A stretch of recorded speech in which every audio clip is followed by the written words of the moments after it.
بسم اللہ الرحمن الرحیم۔ آج ہمارا جو ٹاپک ہے مرکزی بینک ہے۔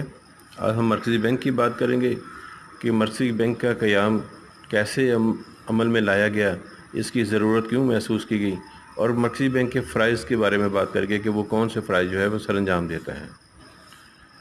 تو مرکزی بینک کی ہم جب بات کرتے ہیں تو جب 18ویں صدی کے اوائل کی بات کرتے ہیں، 18ویں صدی کے شروع میں مرکزی بینک نہیں تھے جب، تو تجارتی بینک خود نوٹ جاری کر سکتے، یعنی جتنے کمرشل بینک ہوتے تھے وہ خود ہی نوٹ جاری کرنے کا اختیار رکھتے تھے، جس کی وجہ سے زر کی رسد بہت زیادہ بڑھ جاتی تھی، اس پر کوئی کنٹرول نہیں رہتا تھا، اور پھر جب افراط زر کے حالات پیدا ہوتے تو کوئی بھی تجارتی بینک اس ذمہ داری کو قبول کرنے کے لیے تیار نہیں ہوتا تھا۔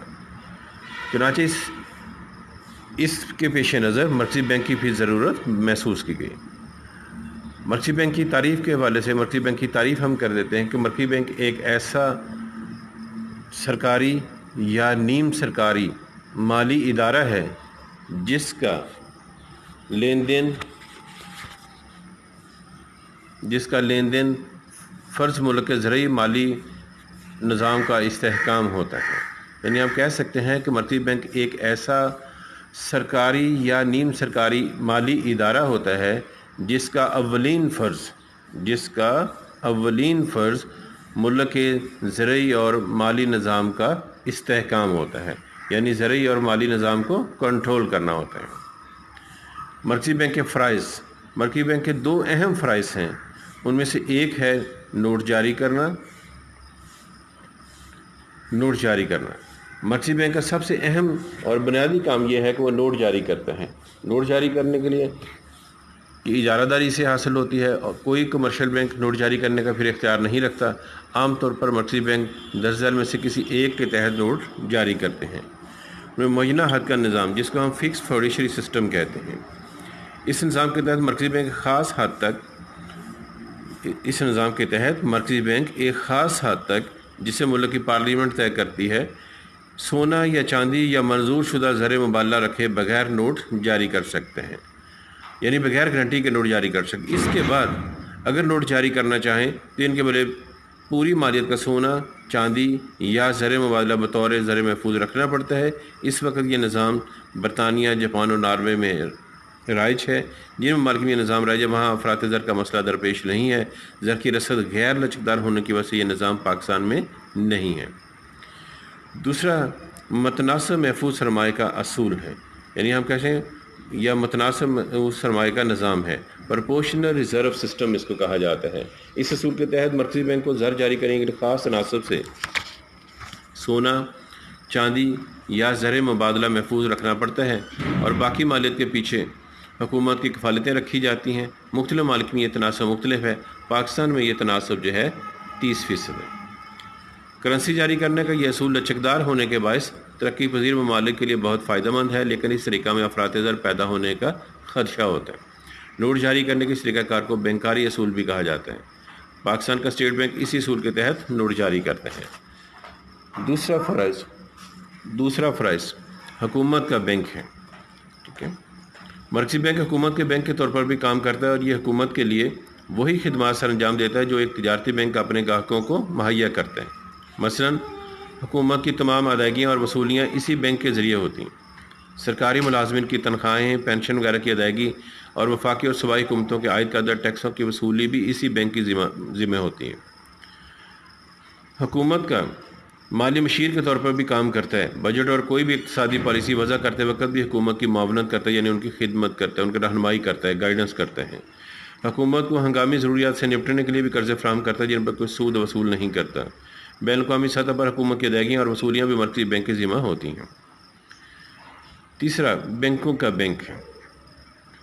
پہلا فرض تھا نوٹ جاری کرنا، دوسرا حکومت کا بینک، تیسرا اب ہے بینکوں کا بینک ہے۔ چونکہ مرکزی بینک ملک کے زرعی نظام کا سربراہ ہوتا ہے، اس لیے تجارتی بینک اس بینک کی وضع کردہ پالیسی کے تحت کام کرتے ہیں۔ تمام فہرستی بینک یعنی شیڈول بینک جو ہیں اپنے میعادی اور غیر میعادی امانتوں میں سے ایک خاص تناسب سے مرکزی بینک کے پاس بطور زر محفوظ جمع کراتے ہیں۔ مرکزی بینک ان کے بدلے ضرورت پڑنے پر تجارتی بینکوں کی ہنڈیوں کو دوبارہ بٹا لگا کر انہیں قرض فراہم کرتے ہیں۔ مشکل وقت میں اگر کسی مشکل میں یہ آ جائیں، پھنس جائیں، تو اس مشکل وقت میں بینکوں کی آخری پناہ گاہ بھی یہ ہوتا ہے. یعنی جتنے کمرشل بینک ہوتے ہیں پھر اس سے یہ مدد بھی لیتے ہیں. کس سے؟ مرکزی بینک سے. یہ بینک تجارتی بینکوں کے کام کی نگرانی کرتا ہے، یعنی ان کو مانیٹر کرتا ہے، انہیں نئی شاخیں کھولنے کی اجازت دیتا ہے، بینکوں کے عملہ کی تربیت کا انتظام بھی کرتا ہے. تمام بینک اپنی بیلنس شیٹ کی ماہانہ اور سالانہ رپورٹس باقاعدگی سے مرکزی بینک کو فراہم کرتے ہیں. فورتھ ون، بینکوں کا آخری سہارا ہے، یعنی lander of the last resort. بینکوں کا آخری سہارا. عام لوگ بینکوں میں جو امانتیں جمع کراتے ہیں، بینک اس کا تھوڑا حصہ بطور زر نقد محفوظ رکھتے ہیں اور باقی رقم پر کئی گنا زیادہ قرض جاری کر دیتے ہیں. عام طور پر کاروباری افراد اپنی ادائیگیاں اور وصولیاں چیکوں کے ذریعے کرتے ہیں اور نقد رقم کا مطالبہ نہیں کرتے. لیکن کبھی بہت سے ایماندار اپنا روپیہ واپس طلب کرتے ہیں یا قرضہ لینے وقت نقد رقم کا مطالبہ کر دیں. تو ایسے وقت میں مرکزی بینک تجارتی بینک کی ہنڈیوں کو دوبارہ بٹا لگا کر، یعنی آپ کریں ری ڈسکاؤنٹ، یا ان کی کفالتیں، تمسکات اور حصص وغیرہ کو خرید کر ان کو قابل بناتا ہے تاکہ وہ طلبی امانتیں لوگوں کی واپس کر سکیں. لہٰذا ایسے وقت میں یہ بینکوں کے لیے آخری پناہ گاہ کے طور پر کام کرتے ہیں. کلیئرنگ ہاؤس یعنی حساب گھر. مرکزی بینک ملک کے تمام تجارتی بینکوں کے باہمی مطالبات چکانے کے لیے، ادا کرنے کے لیے حساب گھر کا کام بھی کرتا ہے. کاروباری مقاصد کے لیے عام طور پر تجارتی بینکوں کے پاس ایک دوسرے کے چیک آتے ہیں جن کی ادائیگیاں وہ آپس میں براہ راست نہیں کرتے بلکہ مرکزی بینک کی وساطت یعنی اس کے ذریعے کرتے ہیں. اگر کسی بینک کے دوسرے بینک کی ادائیگی کرنا ہو تو وہ اس رقم کو چیک مرکزی بینک کے نام لکھ دیتا ہے. مرکزی بینک اس بینک کے حساب سے رقم کاٹ کر دوسرے بینک کے حساب میں جمع کروا دیتا ہے اور اس سے بینکوں کی باہمی ادائیگیاں اور وصولیاں آسان ہو جاتی ہیں. نیکسٹ ایکسچینج کنٹرول ہے. Exchange control. مرکزی بینک ملکی کرنسی کی بیرونی قدر و قیمت کو برقرار رکھنے کے لیے ایکسچینج کنٹرول پالیسی وضع کرتے ہیں. اس کو عملی جامعہ پہناتا ہے. یہ بینک درآمد کنندگان سے ملکی کرنسی کے بدلے زر مبادلہ یا سونا خریدتا ہے اور درآمد کرنے والوں کو ملکی کرنسی کے عوض یعنی اس کے بدلے سونا یا زر مبادلہ فروخت کرتا ہے. مرکزی بینک دھاتی زر یعنی سرمایہ اور زر مبادلہ کا محافظ بھی ہے. بازار زر کا ناظم. مرکزی بینک بازار زر کو کنٹرول کرنے کے لیے زرعی پالیسی اختیار کرتے ہیں. افراط زر کو کنٹرول کرنے، کام و روزگار کی سطح حاصل کرنے، نیز صنعت اور تجارت کی ترقی کے لیے اعتباری زر کی مقدار کو گھٹانا اور بڑھانا یعنی اس کو کم کرنا یا زیادہ کرنا.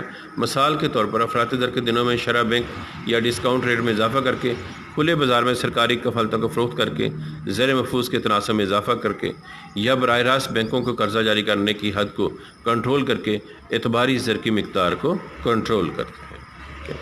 یہ ہے مرکزی بینک کے فرائض. ٹھیک ہے،